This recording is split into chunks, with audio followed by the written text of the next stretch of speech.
Hello दोस्तों, आज फिर मैं एक वीडियो लेकर आया हूं आप लोगों के सामने। और इस वीडियो में हम हेडिंग पहले दे रखा हूं मैं, आप पढ़ सकते हो। सरफेस एरिया एंड वॉल्यूम का ही चल रहा है, अब इंट्रोडक्शन पार्ट ही चल रहा है। और इसमें आज शंकु के बारे में हम लोग पढ़ने वाले हैं। और आप लोगों के साथ में मैं एक खिलौना भी लेकर आया हूँ, जो खिलौना से आप लोग रोज़ खेलते होंगे, और नहीं खेलते होंगे तो भूंजा तो ज़रूर खाते होंगे पार्क में बैठकर। देखो, समझो, तुम लोगों को समझा रहे हैं शंकु के बारे में, कोण के बारे में। देखो, कोण एक जोकर की टोपी होती है। बर्थडे मनाते हो तो उस बर्थडे में बच्चे के जो टोपी लगाई जाती है वो ही कोण होती है। इमेजिन अब करना स्टार्ट। तुम लोगों का काम यह है, देखो क्या करोगे बाबू, इमेजिनेशन स्टार्ट करोगे। अब यह इमेजिनेशन आपको काम करेगा ये पूरा फॉर्मूला को निकालने, फाइंड आउट करने में। याद नहीं, रिमेंबर नहीं। रिमेंबर करने के लिए तो मैं इतना मेहनत ही नहीं करता, एक एक वीडियो नहीं बनाता मैं। रिमेंबर नहीं करना है, समझो, इमेजिन कर लो और जहां बैठोगे वहीं से निकालना, फॉर्मूला स्टार्ट हो जाएगा। अब देखो शंकु को मैं तोड़ रहा हूं कैसे। पहले फिगर इस पे दिखाता हूं कैसे तोड़ रहा हूं शंकु को, कोण को कैसे तोड़ रहा हूं। बोलते जा रहा हूं, सुनते जाओ। ये है क्या, ट्रायंगुलर भाग। यह क्या है, सर्कुलर भाग। और यह क्या है, इसकी हाइट। जब यह कंप्लीट हुआ तब बात स्टार्ट होने लगा यहाँ से, क्या कि ये पॉइंट हो गई सर्कल की, और यह क्या हो गई, इसकी भाग रेडियस कहला गई। और यह क्या कहला गई, हाइट इसका कहला गई। याद रखो, ये सर्कल का बॉटम पार्ट है और ऊपर उठा हुआ हाइट। दो चीज, टोपी उठा हुआ होता है, हाइट दिखता है उसमें। ये क्लियर हो गया। अब कहोगे कि बस ये दो को बता दिए सर, ये वाला काम क्यों नहीं बताएंगे। ये है, ये जो है ना, छत पे जो सीढ़ी लगाते हो तो कैसे लगाते हो, चाहे वो बम्बू यानी बांस वाला सीढ़ी हो, यानी आपके छत वाले जो सीढ़ी घर में लगाई जाती है, तो कैसे सीधा रखोगे तो क्या कहते हैं कि नहीं, सीधा नहीं रखना चाहिए। सीधा रखेंगे हम गिर जाएंगे। थोड़ा क्या करो, तिरछा करो। क्या करो, तिरछा करो। तिरछा होगा यानी तिरछी ऊंचाई। ये भी ऊंचाई है, जाता है ना ऊपर तक, तो ये भी ऊंचाई है। तो कैसी ऊंचाई है, तिरछी ऊंचाई है। तिरछी ऊंचाई को बोलते हैं इंग्लिश में क्या है, सीबीएसई वाले ने, उनके लिए भी जरूरी है ना, तो साइलेंट हाइट उसको बोलते हैं। क्या बोलते हैं, साइलेंट हाइट। लेकिन इंडिकेशन क्या है उसका, साइलेंट हाइट का इंडिकेशन क्या होता है, एल होता है।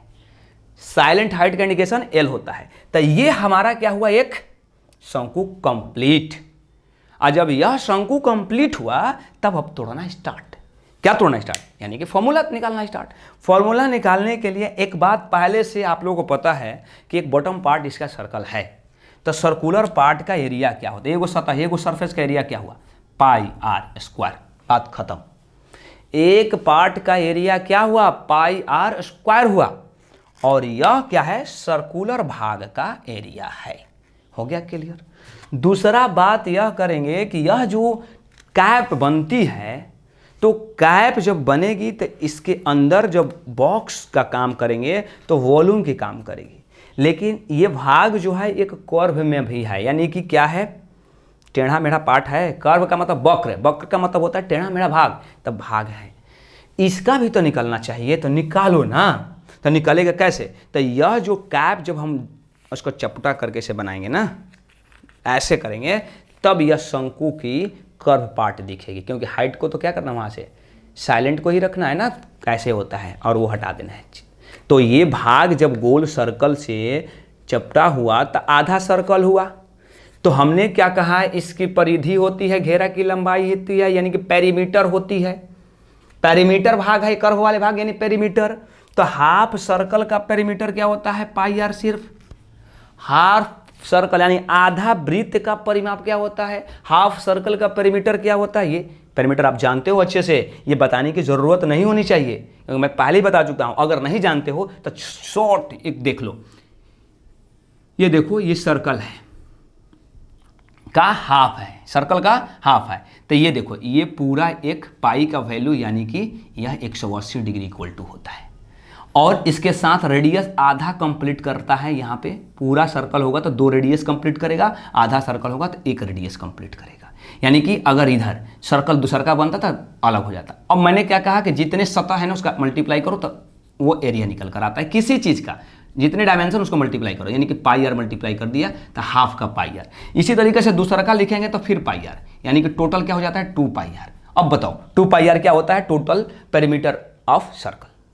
सर्कल का पूरा संपूर्ण पृष्ठ का भाग होता है, परिमाप होता है, पेरीमीटर होता है, ये होता है। हमको चाहिए आधा, क्योंकि हमें ये कर्व पार्ट ही निकालना है, तो आधा कर्व पार्ट यानी कि पेरीमीटर इसमें शंकु में आधा हो जाता है। तब पाई आर और हाइट इसके साथ क्या जुड़ा हुआ है? तो एल जुड़ा हुआ है, तो एल से मल्टीप्लाई कर देते हैं। तो यह भाग जैसे ही हमको दिखा पाई आर एल, तो इसको क्या कह देंगे? पाई आर एल जो हुआ सी एस ए हुआ, कर्व सरफेस एरिया ऑफ कोण। मैंने सी एस से डायरेक्ट सिर्फ लिखा हूं इसमें, इसलिए क्योंकि आपको पहले बता चुका हूं सी एस सी का फुल फॉर्म क्या होता है? कर्व सरफेस एरिया होता है, और इसको कहते क्या है? वक्र पृष्ठीय क्षेत्रफल। अब बात है कर्व निकल गया पाई आर एल। अब यहां से इसका टोटल निकालना है, तो एक कर्व पार्ट और एक हमारा सर्कल पार्ट, दो ही को पार्ट ना हुआ। इसमें सतह कितने हुआ? एक सर्कल एक कर्व। तो टोटल की बात करेंगे, टीएसए की बात करते हैं। अगर हम टीएसए की बात करें बाबू, तो क्या कहोगे? बोलो ना। कहोगे कि सर पाई आर स्क्वायर के साथ में पाई आर एल को जोड़िए ना। तो इसके साथ में पाई आर एल को जोड़ेंगे तो क्या होगा? जुड़ेगा तो नहीं, लेकिन कॉमन होगा। तो कॉमन क्या आएगा? पाई आर कॉमन होगा, और इसके अंदर क्या हो जाएगा? R plus L. बस खत्म, ये टोटल सरफेस एरिया हो गया। दोनों को कहा, तूने कहा जोड़ो तो जोड़ दिया, टी एस ए और यहाँ सी एस ए को जोड़ा तो क्या हो गया? टोटल हो गया। यानी कि सर्कल का एरिया प्लस में क्या? कर्व पार्ट का एरिया जोड़ दिया, निकल गया टोटल सरफेस एरिया। शंकु में एक और इंपॉर्टेंट भाग है कि वॉल्यूम, यानी वॉल्यूम के मैंने सिलेंडर में भी बताया था आपको कि वॉल्यूम क्या, उसके अंदर वर्क होने लगेगा तो वॉल्यूम, इसके अंदर वर्क होगा। भूंजा खाएंगे तो ये वर्क होगा इसके अंदर, तो क्या होगा? तो कहने का मतलब ये जगह ले रहा है तो वॉल्यूम होगा। वॉल्यूम यानी कि हाइट लेता है तो वो वॉल्यूम हो जाता है, यानी कि इसके साथ एक और हाइट हो गया। किसके साथ हाइट हो गया? तो ये पाई आर स्क्वायर वाले भाग के साथ में हाइट एगो होगा, तो अभी जितना ऊंचाई रहेगा उतना हम इसमें भूंजा लेंगे, और जितने ये दूरी में रहेगा रेडियस उतना उसमें ज़्यादा आएगा। तो अब यहाँ पे क्या होगा? पाई आर स्क्वायर और इंटू में एच। क्या ये सही है? कंप्लीट है? नहीं कंप्लीट है। इसलिए कंप्लीट नहीं है कि देखो यहाँ पे ये इंपॉर्टेंट चीज़ तुम्हारे लिए, कोण में एक इंपॉर्टेंट बात आपको बताता हूं कि कैसे यह गलती होगा और सही कैसे इसको करोगे तो होगा। तो लाओ आओ तुम्हें समझा दूं मैं। यह देखो एक भाग यहां पे सर्कल का, बिना सर्कल से ये बनता नहीं है।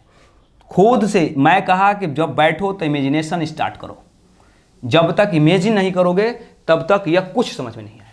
देखो ध्यान दो, मैं बना रहा हूं यहां पे, तुम्हें समझ में आएगा कि कैसे क्या बन गया। अब ये बता सकते हो तुम कि क्या बना है नीचे वाला? फिर से थोड़ा सा ले लेते हैं। ये ऐसे हो गया और यहाँ से एक ऐसे हुआ। अब तुम बोल सकते हो कि ये जो भाग दिख रहा है हमको, यहाँ वाला एक भाग, ये वाला सिर्फ, तो ये एक कोण के आधार पे भाग दिख रहा है कि नहीं दिख रहा है? यही एक कोण दिख रहा है, शंकु दिखने लगा यहाँ पे, ये शंकु का आकार दिखने लगा। देखो इसमें जैसे है उसमें यही है। तो एक गुना दिख रहा है, बाकी कितने छुपा हुआ है हमारे पास?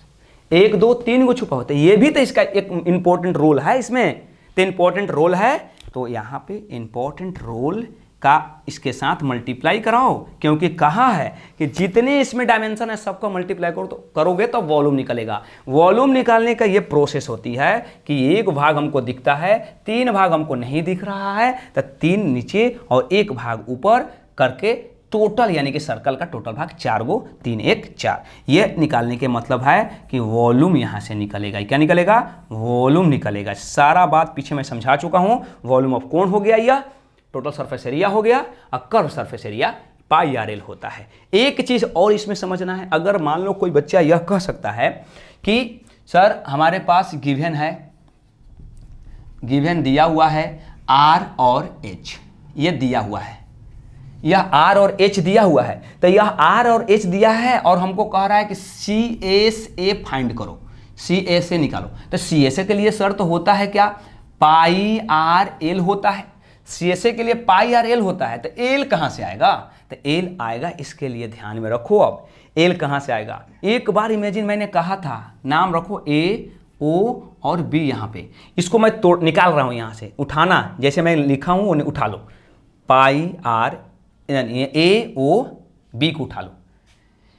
यहाँ फिगर देख लो, मैंने ए ओ बी को उठा लिया, यहाँ से क्या किया? ए ओ बी को उठा लिया यहाँ से, और इसके साथ में ये आर था, इसके साथ में ये एच था, और इसके साथ में यह क्या था, एल था। जैसे ही निकालोगे तो तुम्हें ये दिखेगा कि राइट एंगल ट्रायंगल दिख रहा है। और राइट एंगल ट्रायंगल क्या यानी पाइथागोरस, राइट एंगल ट्रायंगल यानी कि पाइथागोरस, सीधा बात। अब पाइथागोरस का कहना यह है, हो जाता है कि हम हो जाएंगे बेस, और यह हो जाएगा परपेंडिकुलर, और यह हो जाएगा क्या चीज, हाइपोटेनियस। अब देखो एल हाइपोटेनियस की बात को कर रहा है। अब इसका फॉर्मूला, पाइथागोरस का फॉर्मूला क्या होता है, तब पाइथागोरस का फॉर्मूला अगर तुम्हें बात पता होगा तब कहोगे सबसे बड़ी साइड, सबसे बड़ी साइड यानी कि एल साइड है सबसे बड़ी, यानी साइलेंट हाइट वाली ये साइड है, एल का स्क्वायर पाइथागोरस कहते हैं। सबसे बड़ी साइड का स्क्वायर वर्ग दो छोटी साइड के वर्ग का योग का बराबर होता है। तो दो छोटी साइड यानी कि यहाँ पे क्या हुआ, एच हुआ, एच लिखते हैं डायरेक्ट, ये परपेंडिकुलर बेस नहीं लिखते हैं, एच का स्क्वायर प्लस आर का स्क्वायर होता है। अब यहाँ से जिस चीज़ का निकालना है, यानी कि एल इक्वल टू बात करना था, तो एल यानी कि इधर से स्क्वायर हटेगा उधर जाएगा, तो रूट में हो जाता है H square plus R square का रूट अंडर, ये हो गया। ठीक है, अब देखो यहाँ हो गया, तो पाई आर एल निकालने के लिए एल चाहिए था, तो एल का फॉर्मूला यहाँ से अगर एल निकाल लेंगे तो ये आसानी से हम निकाल सकते हैं पाई आर एल। ये पाई है, पाई आर एल आसानी से निकाल सकते हैं। अब देखो हो सकता है कि ये आर और एल दिया हो, एच की बात कर रहा हो, तो एच यहाँ से यानी कि एच यहाँ से एच निकालना हो तो क्या करेंगे, एच निकालना हो तो क्या करेंगे, देखो ये है ना, एच स्क्वायर यहीं रह जाएगा, एल स्क्वायर और माइनस में आर स्क्वायर हो जाएगा। एच निकालना है तो एच इक्वल टू कर दो L square minus R square का रूट अंडर। उसी तरीके से अगर कह दे कि आर एल ठीक है सर, ये तो है, एच और एल गिवन है, तो आर की बात कैसे करेंगे, आर कैसे निकालेंगे, तो आर निकालो इसी तरीके से, ये इसी से सब इसी से होगा। आर स्क्वायर इक्वल टू अब क्या हो जाएगा, एल स्क्वायर माइनस में क्या होगा, एल स्क्वायर माइनस में क्या हो जाएगा, एच स्क्वायर, और आर स्क्वायर खत्म तो उधर जाएगा तो क्या होगा, रूट कर देगा एल स्क्वायर माइनस में एच स्क्वायर, बस बात खत्म।